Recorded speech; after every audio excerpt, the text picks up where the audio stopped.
Because ShapeShifter is brought to you by the Nissan NP300 hardbody, that one over there, your sound business partner. Welcome to the Money Show this evening. We've got a fabulous panel this evening. We've got the businesswoman, the philanthropist, the winemaker, whose husband over here plays Baroque music to the vines that De Morgan's on. Her name is Wendy Appelbaum. It's lovely to have you here, Wendy Appelbaum.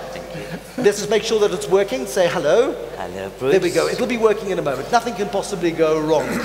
Then next to her is the activist and head of Section 27, Mark Heywood. Nice to see you, Mark Heywood. Thank you very much. Yes, I can hear you. Ian Mann, the business book review guy, the man who's read more business books than the EFF has been thrown out of Parliament in the last 6 months. That's how many business books he has read. Ian Mann, lovely to have you here as well. Thank you, Bruce. And of course, Bonang Mohale, the chairman of Shell South Africa. Lovely to have you here as well, Bonang Mohale, fresh from an aeroplane coming up from Cape Town today. Thank you so much for coming too. Ladies and gentlemen, a very warm welcome for our panelists today, please. Very nice to have you all here. So let's look, recent tax statistics, and we looked at the tax statistics from the National Treasury coming out in the last couple of weeks. A couple of numbers. 25% of all assessed companies paid some tax. 45% of all companies reported zero taxable income, and 30% had assessed losses. So not very many companies in South Africa are paying any tax at all. But here is the stunning bit. 57% of the company tax paid in South Africa was paid by just 0.2% of the companies that were assessed. Now, either we've got a dodgy corporate sector that doesn't pay its taxes, or we've got a corporate sector operating in an environment which is so hostile to growth that they're not making enough profit to pay taxes. Wendy Appelbaum, which is it? I think it's pretty hostile, I have to be honest. And as a farmer, we get no help from government whatsoever. So certainly from my perspective, and some of the others, I think that profits are actually quite difficult to attain at the moment. Bonang Mohale, you're in the oil business. You put a hole in the ground, you take stuff out, you refine it, you sell it in petrol tanks, you get a regulated price. You're an easy business. Yeah, although at the moment it's a difficult time for the world. Yeah. There's a global recession that started in 2008. Thank God it didn't hit us until 2009. Even then we contracted only by 0.9%. But we have been pedestrian anemic at the very best, because our GDP growth for the last 10 years has been about 3.5. Last 48 months, less than 2, and yet we know in the National Development Plan we ought to be growing at about 5.4 to attain our goals. If we were to grow at 7, we'll double the size of this economy in 5 years. Do you still believe in the National Development Plan, Bonang Mohale? Oh, hugely, because we have never had an economic vision. And remember that economic vision trumps political power every single time. And one would know that you are a good business when you can say, I've attained at least 3 things. One, if you are a trusted advisor and partner of choice, and if you could do everything in your company to make this ANC-led government to be a capable state. Okay, Ian Mann, interesting views there from Bonang Mohale. The role of business in creating a capable state.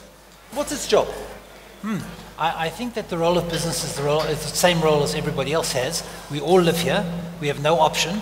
And I think it would be a very, very naive view of what business is all about to think that business can rape the country and not do well. I think most mature businesses understand, business people understand that they've got to contribute, and we contribute in lots of different ways. Businesses contribute through taxes, correct, but also through job creation and through education and through the goods and services that they supply. So lots of ways in which businesses do contribute, and I think that tax is certainly one important one, but it's not the only one. Mark Heywood, does business do enough as a corporate citizen? I don't think business does by any means enough as a corporate citizen. To start off with your last question, I feel like in many ways business has fled the challenge of creating a capable state. We know we have a very incapable state, and I agree with Wendy that it's a state that is hostile often to business, or gives the impression of being hostile to business. But I'd like to see a braver business, a business that is pragmatic, that can put up a vision for the country, not just for the company, and recognize that the vision for the country will benefit the company. I'm afraid that we are stuck in a rut in this country, whether it's business, whether it's government, whether it's civil society. and nobody is really putting their hands up high enough with ideas and the vision about how we can get out of that rut. I feel very frustrated by business on a day-to-day basis. You know, I come from civil society. We're forever putting our heads on the chopping block. You know, no real social weight. We have, I think, a great moral weight. We stand behind our constitution, but these giants that really shouldn't be intimidated when Gwede Mantashe barks at them. When he does bark, they all run back into their shells. And this is a time for bravery in South Africa. You know, we are in a difficult time. We're in a time where if we let the slide continue for many more years, we're going to have great difficulty getting out of the hole. So this is the time for bravery. And my challenge to business is come to the party, please. Not in an anti-government way, not in a hostile way, in a way that says to people, and all people, poor people particularly, we're on your side. Mark Heywood, you've heard his voice this evening. You've heard the voice of Wendy Appelbaum. You've also heard the voice of Ian Mann and Bonang Mohale. They are our Shapeshifters Unplugged this evening. The hashtag is ShapeShifter Unplugged. We'd love you to try and break the internet this evening. I'll be coming to you for your questions in just a moment. For those of you listening in your cars and at home this evening, you may think this sounds a little bit odd. They sound like they're in the bathroom. We're in the world's biggest bathroom. It is the car park at Prime Media Broadcasting. But some challenging thoughts that have been laid on the table already this evening. Just my producer telling me we need to take a break. But just in a moment, Cecile, because Mark Heywood talks about courageous leadership. Two quick stories. Raymond Ackerman, a former shapeshifter as well, told me the story about how he once went to go and see P.W. Botha around the time of the Rubicon, and it was all about bread prices. And bread prices had escalated dramatically, and the price of an 800-gram government loaf had doubled or tripled in a matter of weeks. And he went to go and see P.W. Botha, who was a giant of a man, about 6'3", I'm told. And Raymond Ackerman is not 6'3". And Botha got so frustrated with Raymond Ackerman that he grabbed him by the lapels of his jacket and he shook him violently. And Raymond Ackerman had two choices at that moment. He could have apologized or he could have got tough, and he went, "Mr. Botha, unhand me. I pay your taxes." And P.W. Botha let go.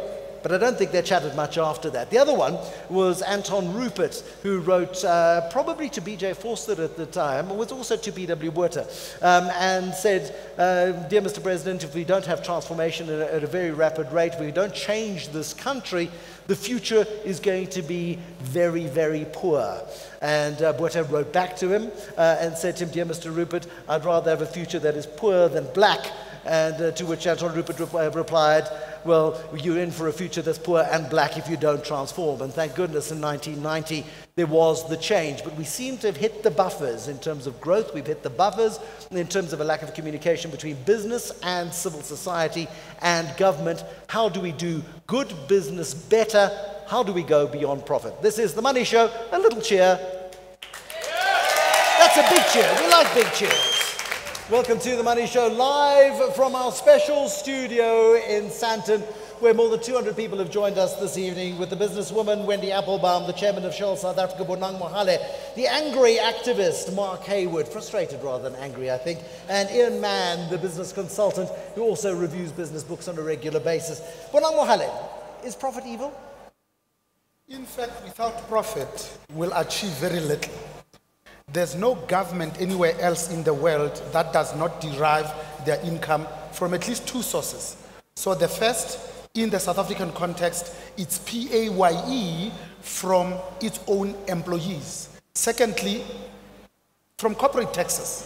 So without business, there's very little that governments can actually achieve. So for the things that we're wanting to do, considering our context and our past, and we have learned from the Bumiputra experience in Malaysia, the Quebec affirmative action, and the threshold of 40% women, but also from the Marshall Plan in Germany after the Second World War.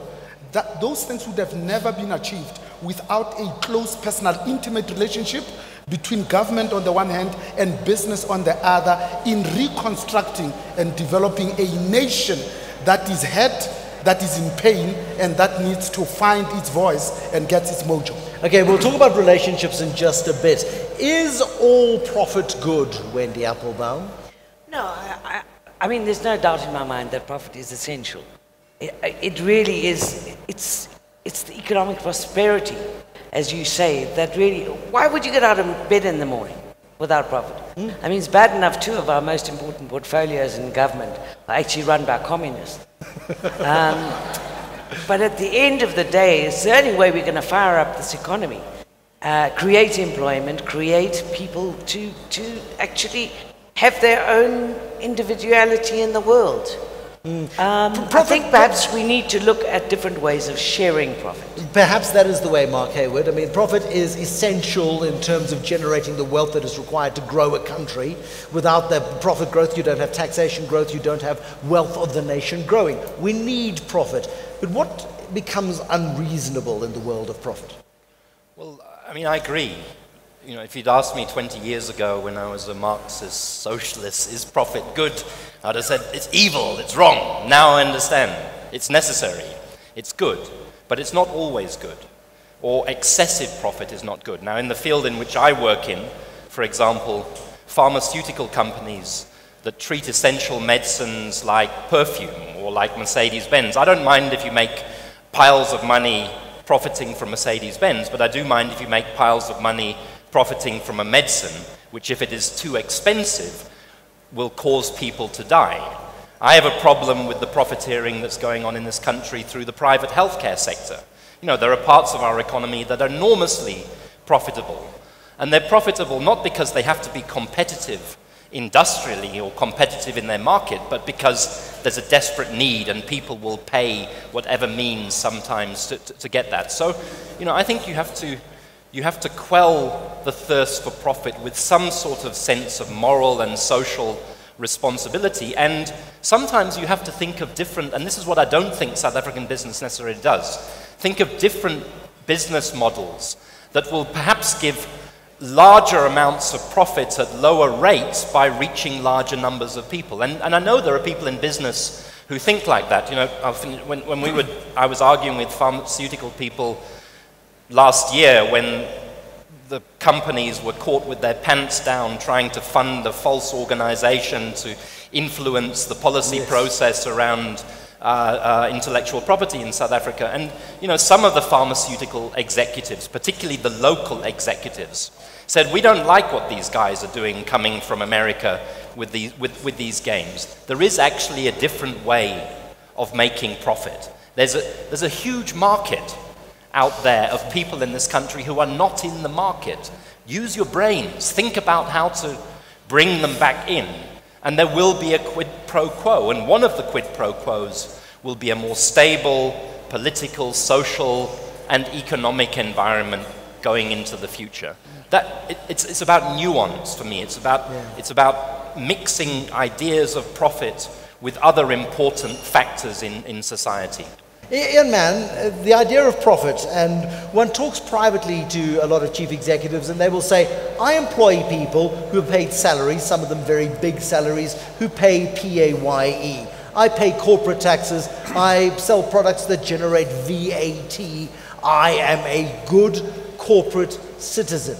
Is it enough to do those things and call yourself a good corporate citizen? Or is that just an adequate corporate citizen, or the bare minimum corporate citizen, perhaps? Let me start off with this. I'm an unashamed capitalist. I believe capitalism is the finest economic system the world has ever produced. It created more wealth for more people. Mark Heywood is about to jump across the chairs, the red chairs. But I think we need to differentiate between two things. I like to use this image to differentiate.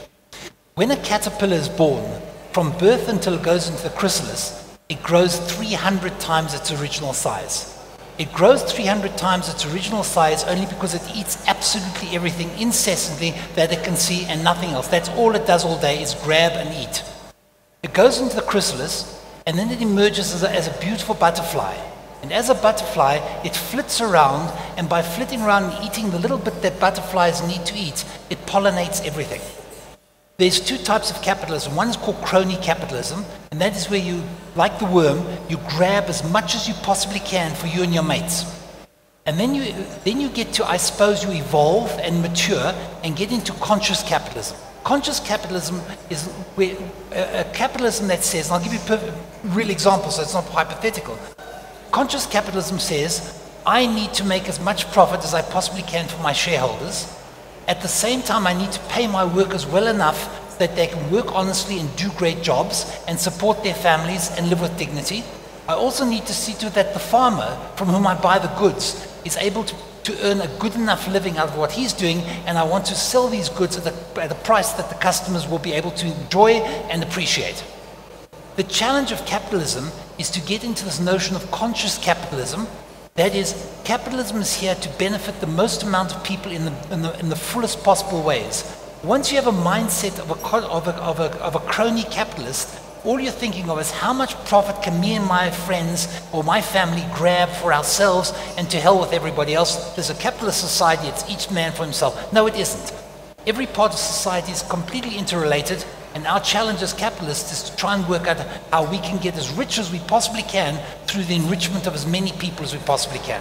And I think that these things are doable, and there are fine examples of it all around the world. Okay, let's pause there, because I do want to come back with the response to that, because I think chomping at the bit is Mark Heywood, the head of Section 27. He wants to come back with that. We will be back with that particular point in the next couple of minutes. Our guest this evening, the wine farmer, philanthropist and businesswoman Wendy Appelbaum, the chairman of Shell South Africa, Bonang Mohale. Being too quiet, Bonang, I expect a bit more interjection. Section 27's Mark Heywood, and of course Ian Mann, the business consultant and unashamed conscious capitalist. So let's go back to the activist, head of Section 27, Mark Heywood. You're sitting next to an unbridled capitalist. But he does talk about conscious capitalism. Is conscious capitalism a figment of Ian Mann's imagination? Well, yes. I mean, when Ian started to speak and said, I believe in capitalism, I thought, oh my God, how can you be so forthright in your convictions? Now, and I'll lose some friends for saying this as well, I don't think there's an alternative to capitalism at this point in world history.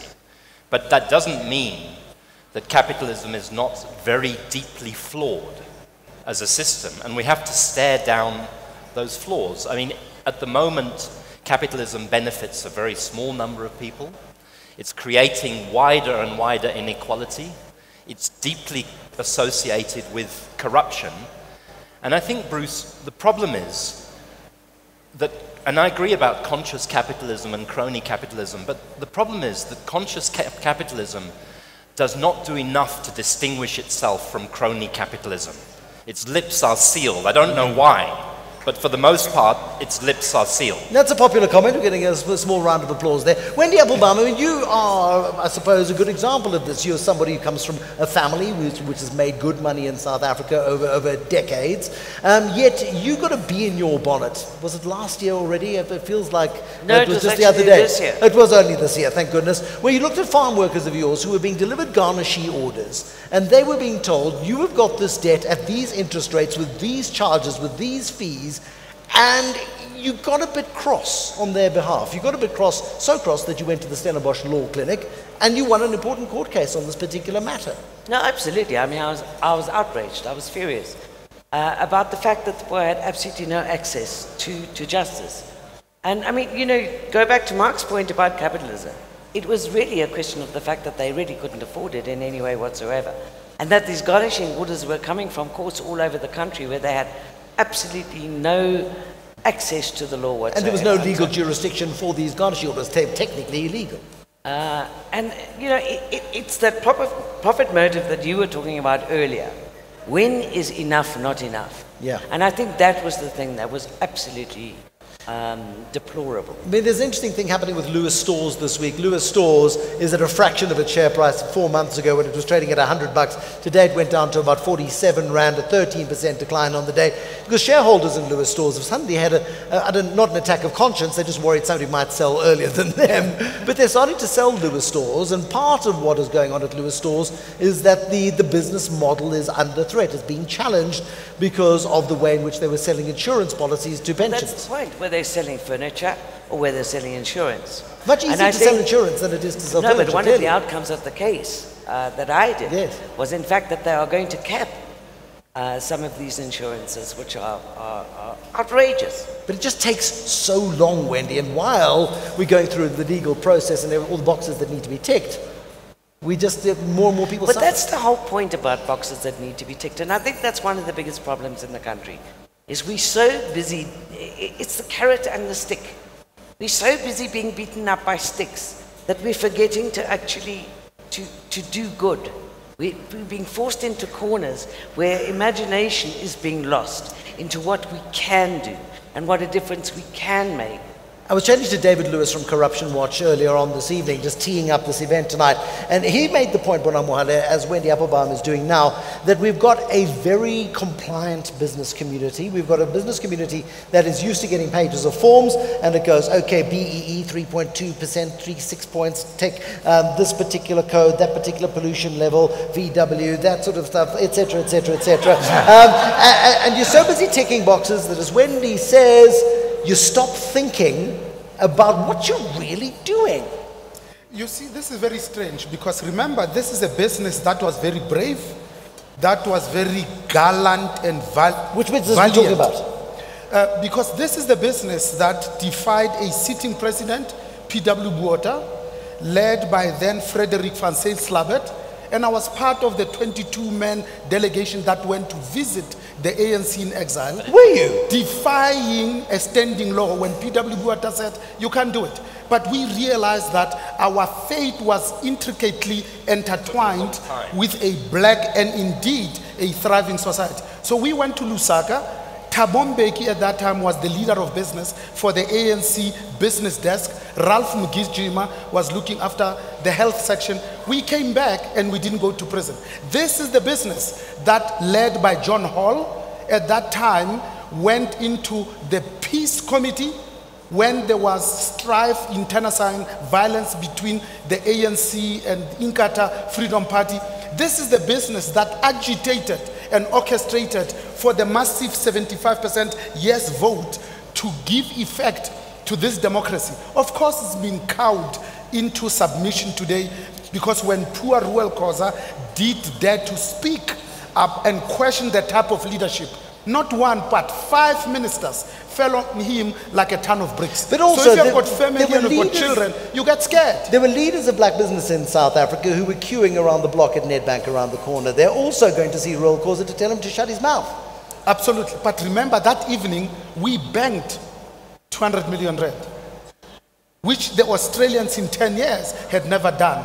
So for me, when Professor Kaufman in 2012 coined this phrase in the bestseller, Conscious Business, he had studied 100 businesses. 67 of them had a close personal, intimate relationship with their communities. So for me, a good example of a conscious businessman will be William E. Mack, the founder of MSD. Today, they have a presence in 222 countries and locations. It's not a vision statement that they put on their reception, but the founding statement that simply says, we try and remember that medicines is for the people, not for the money. The more we have remembered that, the more money we have made. Now, every single chief executive I speak to, Ian Mann, will say, well, we do that. We believe that. We're just like that. I think and they're not, are they? The problem is not that they don't believe it. It's actually very... You have to make a concerted effort and be incredibly clever to be able to pull off this type of consciousness within your organization. I think you need structures which basically say we are not here to make money for our shareholders. Our shareholders are one of our constituents. We're here to make money for our staff, our suppliers, our customers. We're here to make money for absolutely everyone. And at that point, shareholders go to the annual general meeting and you get fired. I think that, let me ask you this. I think that Costco is a conscious company. I think that they live off conscious capitalism. If you have a choice between buying shares in Walmart, probably one of the largest companies on the planet, or buying shares in Costco, it sounds like Walmart is a pretty good idea. And let's face it, it's a tough business, it's retail, it's cutthroat. They're squeezing the suppliers, they're squeezing everybody, they're squeezing equipment, they're squeezing their staff. That's how it has to be. And then you get old Costco. Costco believing in, we've got to treat our staff well, we've got to treat the customers well, we've got to treat everybody well, all nice and flowery stuff, except that they do it. They train the living daylights out of their staff. because they figure a well-trained staff member who says, I've got a career here, I'm not a variable time employee, I've got a career here. If you train the living daylights out of me, my commitment to you is different. My ability to do 2 or 3 people's work is different. And there's been proven a long time, Schlesinger and Sasson proved a long time ago, there's a connection between profit and service. Do that properly. So there you are, you've got Costco making huge amounts of money, a big place, I don't know how many, tens of thousands of people they employ. If you had to buy a Costco share or a Walmart share, Costco's going up, Walmart is going up, but not nearly at the same rate. What we know is that's one of the best ways to make money is to do 2 things.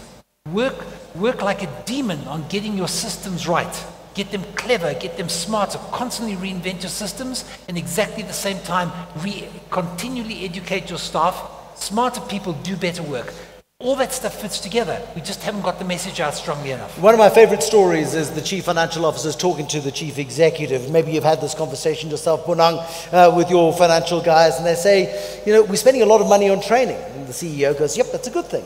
He says, but what happens if we train them and they leave? And the CEO looks at the chief financial officer and says, what happens if we don't train them and they stay? It's the biggest risk any business can face. A lot of businesses pay lip service to this idea of doing good business. And we look at it in that sort of context, Mark Heywood. Corporate social investment. I know it is a bee in your bonnet. Should companies not be doing corporate social investment? What's the problem with it?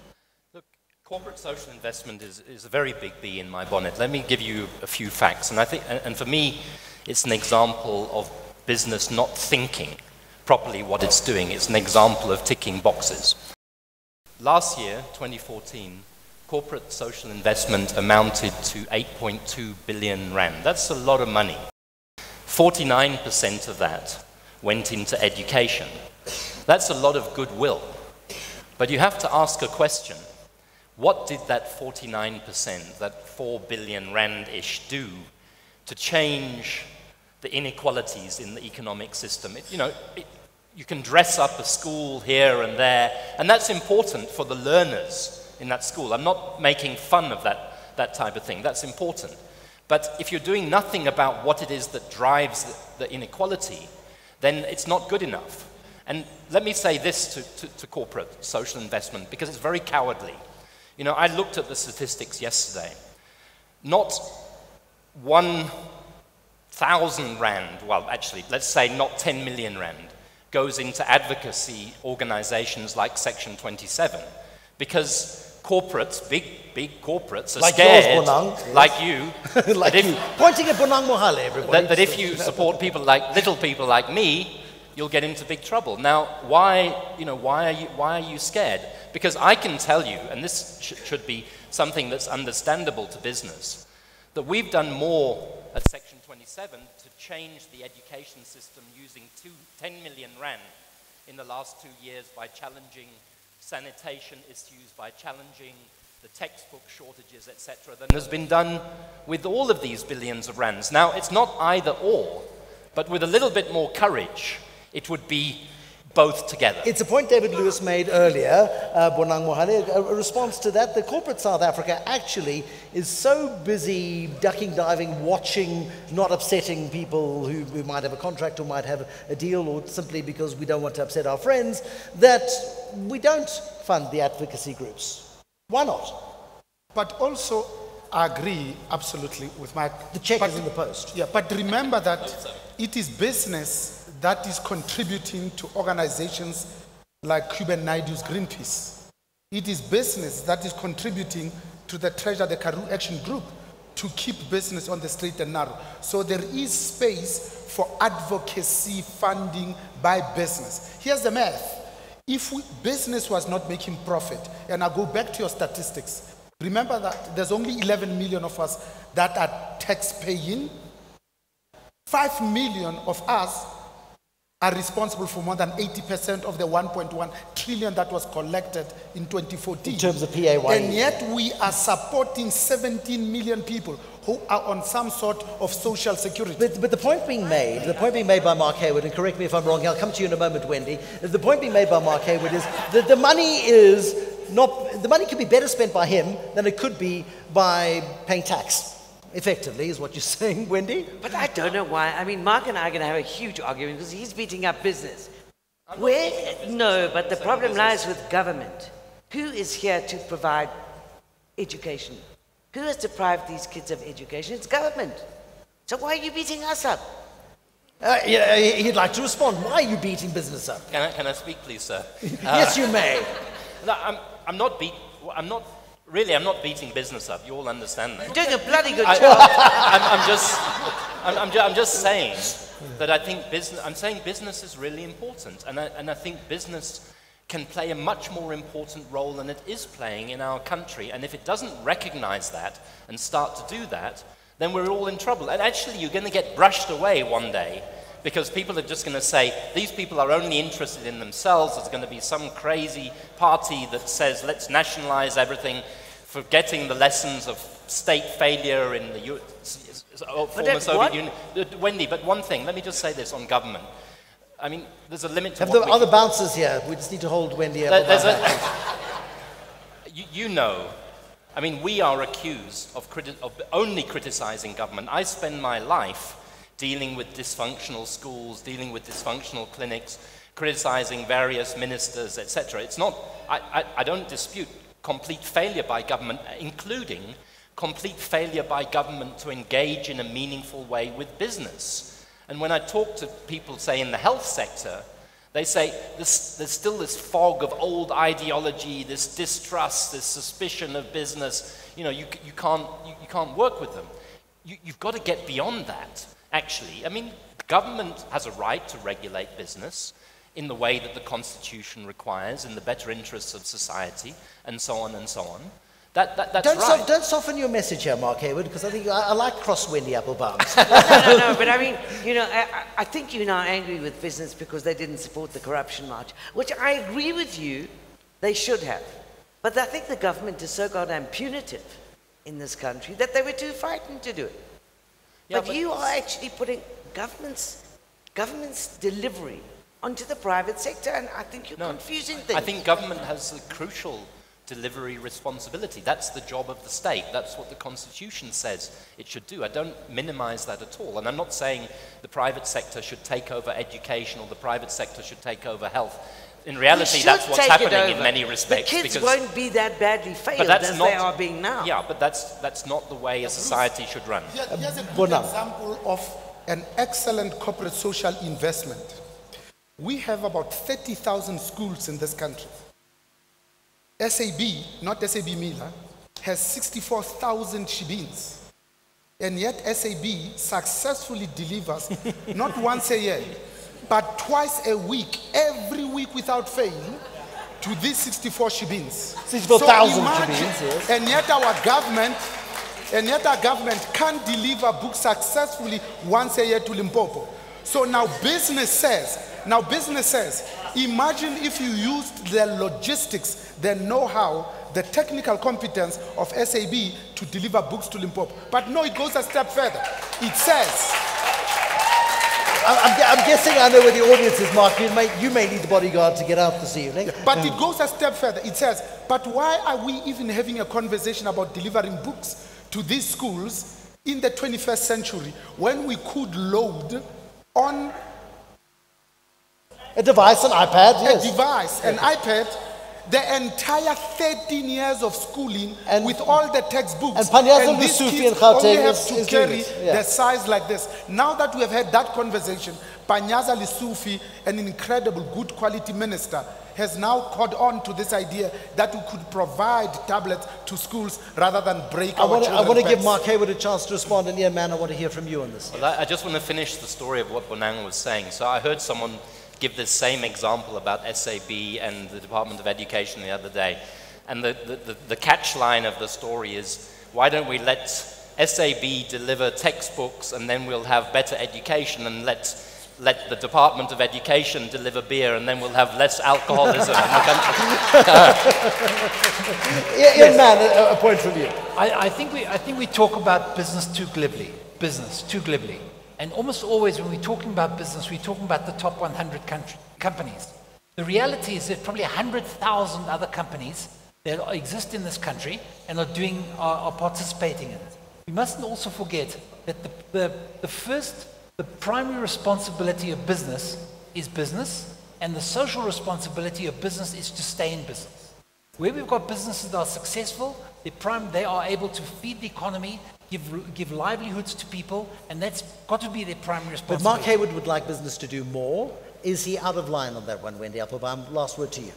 No, I think that there's certainly businesses that can do more, and I think that there's a lot of work to be done in this country.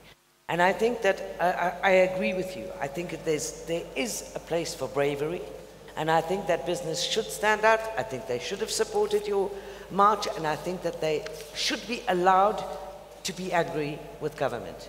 This is a democracy, and I think that that is where we are failing, is that we pretend to be a democracy and we are not. Are we not a democracy, Bonang Mohale? Last word to you. Last word.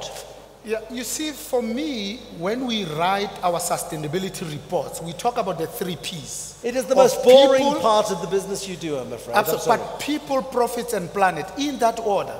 So good, conscientious business says to their own employees, be well first, comply second, and then learn how we do business. Because if you have a close, personal, intimate relationships with the communities in which you operate, then that community, you'll have a positive predisposition towards the company. They will send their children to go and look after the continuance and the success of that enterprise. Without business and government and labor and indeed civil society working together hand in glove, our problems of stubbornly high levels of unemployment, which then lead to increasing levels of poverty and inequality, will have no chance. And that's when the sustainability goes for a Burton. We'll wrap up in just a moment. Well, that's a wrap from ShapeShifter Unplugged this evening. Thank you so much to our guests who've been here this evening. Wendy Appelbaum has come up from Cape Town especially for this event today. Thank you so much for coming. Bonang Mohale made a very speedy trip to Joburg this afternoon after meetings in Cape Town. Ian Mann drove around the corner, that's fine. I beg your pardon, as did Mark Heywood from Section 27. Please thank them, and thank you to our audience this evening for coming, for choosing your entertainment this evening, your soul food this evening to be The Money Show, and for joining us for ShapeShifter Live. Thank you so much for coming. And to everyone at home, thank you for listening. Good night.